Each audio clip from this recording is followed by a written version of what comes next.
Welcome to segment 13 in the Choose You This Day Whom You Will Serve series, the 2024 Summer Olympics. Well, when COVID started, Jessica Baker and we would be on the phone just sharing with each other what God was showing us in His Word. And we would just get so excited that what happened that turned into us becoming study buddies. We're pretty much every morning we would start our day on the phone together, praying and being in God's Word, asking God to help us understand His Word and what was going on back when it was written. Well, God began to show us how what was going on then was culminating and to what was going on today. He began not only having us study His Word, but He also had us studying things that were going on around the world for us to know different organizations. He had us studying what was going on in our country and different things all over. I mean, it was crazy. He would show me something, and when we would talk, he would show her something, and it was like the pieces were coming together to show us, I'm showing you this together. And it was almost always after he would show us something that it would be confirmed by him showing somebody else the exact same thing. And so as we began to go and grow, in July, God just impressed on my heart that it was time to dissolve Building Strong Families, which was a nonprofit organization that he had me found in 2010. And so Jessica became kind of my co-partner when I left Michigan. She kind of took over the responsibilities there in Michigan as I came down to North Carolina and started working with women here. So we felt that God wanted us to come together and have one last event, just as a closing, and that we were to show people that the ancient gods are indeed back, and that America was on her way to judgment if she did not return back to the true living God. And one thing he used to show us that was that Israel was God's people. The Jews in Israel, God's land and God's people. And they turned to the other gods. They began worshiping and practicing and turned away from God. Well, God allowed the enemy to come in. He allowed him to come in and take what they had worked for. And then he allowed them to come in and take the land as well. And with that, we see that is what's happening to America today. I mean, it's clearly seeing that this is clearly happening and at an accelerated rate in the last couple of years. Well, we thought we had everything ready. We had the date, August 31st. We had the room at the Southern Baptist Resource Center. We had the theme, the ancient gods are back. We had all the material, so we thought, ready. We even had the name, the challenge. And questioning, I just didn't fit in. And we were looking up the definition and we saw the duel. And I thought, okay, that's it. You know, we're in a duel. We're in a fight with Satan. That's I can understand that now. But it was going to go deeper. And God was going to cement that title in a way that we never thought and understood before. And it all started when there was some controversy about one of the scenes in the opening ceremony. And that was Christians saying that they were trying to mock the Last Supper. But we do have to remember that Satan's a copycat. Everything that's of God, he tries to steal.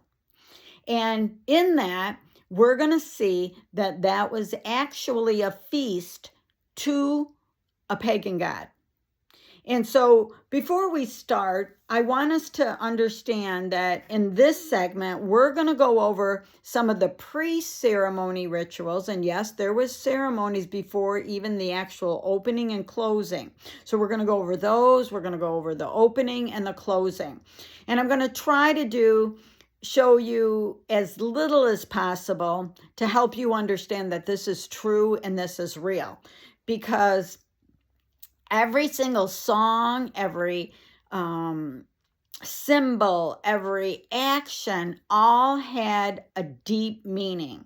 But we could be here for forever just trying to go over it all. So I'm just going to, was impressed just to share a little bit of what it was like. So, but I first want to start off the fact that these pre-ceremonies took place at the ancient Greece site. And there was a reason for that, because the Olympics started and it was always attributed to the ancient gods. And, you know, the victors would get prizes. They would get these olive leaf wreaths, or they would get the victor's bowl. And what they did is they would offer sacrifices to the different gods to be able to obtain victory. And Zeus was one of the main ones. And the statue of Zeus is actually known as one of the seven wonders of the ancient world. And so we have to understand, who is Zeus? Zeus is like the king god. He is known as the sky god, and he assigns the roles to the other gods. So it's kind of like they all answer to him. And one thing that Zeus is known for is the cloud gatherer. And I find it very interesting that since the Olympics, the United States faced one of the worst hurricane. It was called 1,000-year, and people were calling it, like a biblical time or an apocalypse hurricane. And so for him to be that, and as I speak and as I'm recording this, we have Milton coming, aiming at Florida, and we don't even know what is going to happen with that. And so with that, I hope that we really see that them going to the ancient site to do these pre-rituals, they were actually calling on the ancient gods. And so I'm going to read you, we're not going to actually show the slides, but I'm going to kind of read to you what were in some of the slides so that hopefully you're going to be able to understand a little bit about what was going on and how they were calling and are using this to really stream these ancient gods back and get them full force, because Satan knows his time is close and this is their only hope. You know, the one time when Israel was coming into the promised land, and, you know, the enemy knew, like, okay, their God's big and we're going to get destroyed. So let's all come together, and together we can fight them back. Well, that didn't work, because it doesn't matter how many they gather together, God's going to win. And that's the same now. That's what's happening now, is Satan knows this is his end, and he's calling all of them back so that they can go full force to try to get victory, which they think they're going to get. And you'll see that. So in the first slide, it showed two women, a little boy and a little girl. They were holding hands and they were in front, and behind them was a group of young men. And one of the women was holding a basket. And remember, I told you that everything had a symbolic meaning. And I'm not going to go over everything, but there's some things that I just want to share so that you can understand. Now, that basket did not have a lid on it. And the basket represents evil. And even in Zechariah 5:5-11, it talks about the basket being covered. Well, when the basket's uncovered, it's showing that evil is being let loose. Evil is coming out. And so it goes on, and then there was this ceremonial dance. And there's a dance, and it was between the men and the women, and they're dancing together. Well, then the next slide showed that it was the women and the little girl, but the little boy and the men were gone. And in that slide, one of the women was carrying the victor's bowl. And the victor's bowl was, when they got it lit at the ancient site, they would go and they would believe that the sun god Apollo would light the torch. Now, Apollo is known as one of Zeus's sons. So you're going to notice all of this comes together. And so now, so she's holding that bowl, and another woman was holding the torch. So what that was saying is we got the victory, and it's the women, because you see, we talked with Baal and Ishtar and all those. If you haven't looked at that video, I suggest you go back and search that one out. And it's kind of like she had the Jezebel spirit, where we as women, we are going to overcome, and we are going to have authority over men. And they use seduction and manipulation. Well, it was showing we have the victory. Now, with that, we want to see that they took that little bowl, and this was on April 16th. But then on April 26, 2024, there was another ceremony. And that was passing the torch to the creators of the opening and closing ceremonies. And in that, they had the victor bowl, the little cauldron. These bowls are known as cauldrons. And again, you're going to see they use the words, they say it. They're not hiding, with the names of the feasts and who they are giving tribute to. And I think the reason that they don't need to hide it is because so many people think it's just a fairy tale, or they'll roll their eyes thinking, oh, that you are, this is so not so. Well, hopefully we're seeing with what's going on in the world that this is real, and it is no joke. And we do need to choose which God we will serve.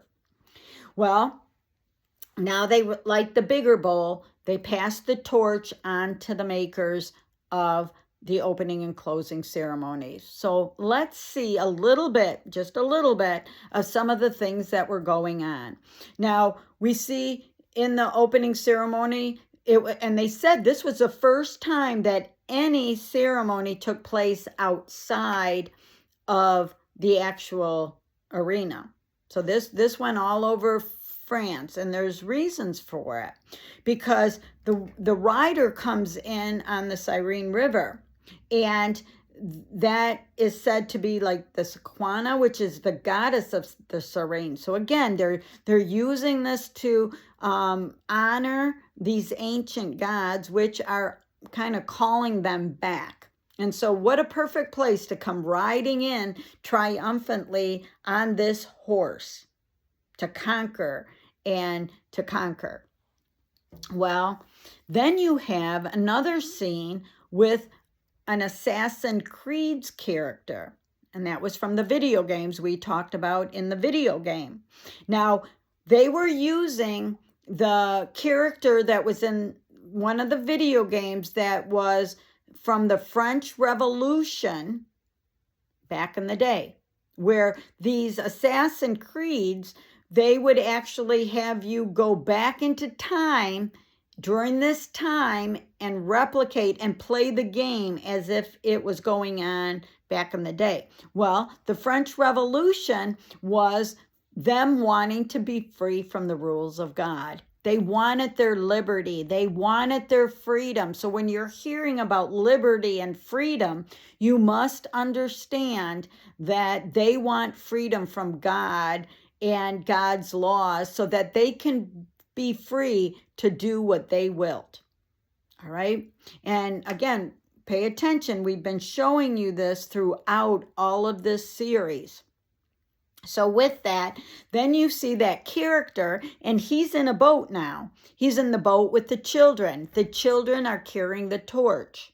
And again, this is to pass that legacy on to the children. They are wanting the children. They are wanting, and that was one of the reasons they even said themselves that they had the Assassin's Creed character, because they wanted to draw attention and have and include the younger generation. All right.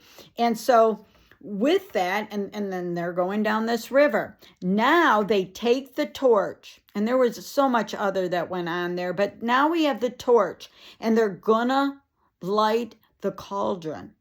Remember, the cauldron is a witch's bowl. And we talked about in other things with TV and video games that those rings are portals to go into other dimensions, into other worlds. And it saddens my heart. You know, I just heard one of the girls that used to be in our youth group, and she was, you know, all dressed in this makeup and all that, and was talking about how she was at this festival where she got to go into the underworld. It breaks my heart. It's real. They are passing this on to this generation. It's real. And so the cauldron, again, are portals to be able to call in these ancient gods. And with that, we have to understand that the cauldron, I'm going to read a little bit about this cauldron that was created. It was a cauldron, and they were going to light that cauldron. But what they were so excited about, that this cauldron was going to be an artificial light, and it wasn't a real flame. And so they weren't going to have to use fossil fuel. But notice it was an artificial light. Satan's going to come and dazzle people, but it's artificial. And people are going to believe it. And so with that, we also see some of it is, they talked about, this was, you know, the very first time in this cauldron, again, the circle, if you'll see many different buildings, all kinds of things, they have this in them. And there's so much more behind that. And so what it was is, there's one slide, and what it showed was the triumphal arch. It showed the cauldron with the balloon, and it also showed that triangle. Remember, Satan he needs to finish that triangle, and that was something that Aleister Crowley, that is on the back of our dollar, this is a lot of what this truly represents. And again, they're able to go at such fast speed because, you know, it's just, they know everybody thinks you're nuts if you even try to talk about it. So with that, you know, again, what it reminded me was when I saw that fire by night, that's how God led the Israelites. And the cloud by day, that balloon, it just so brought me back to that copycat of Satan leading his people into this last battle where they believe they're going to be victorious. And so with that, then you had a song that was sung, and it was by, it's called Imagine by John Lennon. And when I shared that with Jessica, she said to me, Linda, you know who John Lennon is, don't you? And I said, well, I've heard of him, but no, I don't know like what band or anything he was with. And she said, he was with the Beatles. And do you remember who the first people to take on Aleister Crowley's his thoughts were? The Beatles. I was like, wow. And that's how things kept clicking for us. I'd have something, and then she'd come in with that connecting piece. So I'm going to read to you what this was, because I'm wanting to show you throughout this series that they want the victory. They want freedom from God. It said, imagine that there's no heaven. It's easy if you try. No hell below us. Above us, only sky. Imagine all the people living for today. Imagine there's no countries. It isn't hard to do. Nothing to kill or die for. No religion, too. Imagine all the people living life in peace. You may say I'm a dreamer, but I'm not the only one. I hope someday you'll join us and the world will be as one. Imagine no possessions. I wonder if you can. No need for greed or hunger. A brotherhood of man. Imagine all the people sharing all the world. Ho ho ho ho. You may say I'm a dreamer, but I'm not the only one. I hope someday you'll join us and the world will live as one. And don't we see that today? Trying to get the one world religions and the one world governments without any religion. Well, the reality is there's a one true living God that we will all answer to one day. And with that, we must understand that he's out there and he wants to be able to control us and have no possessions. The world will live as one. Again, what I'm going to do, since it's been about 20 minutes, is I'm going to stop here and I will have a part 2, maybe even 3, so that these segments aren't super long. But I hope you're seeing that these ceremonies were to show you that they want to be free from God. And they are sending out a challenge to the world. So stay tuned until part 2, and you will continue on to hear more. Until then, God bless you.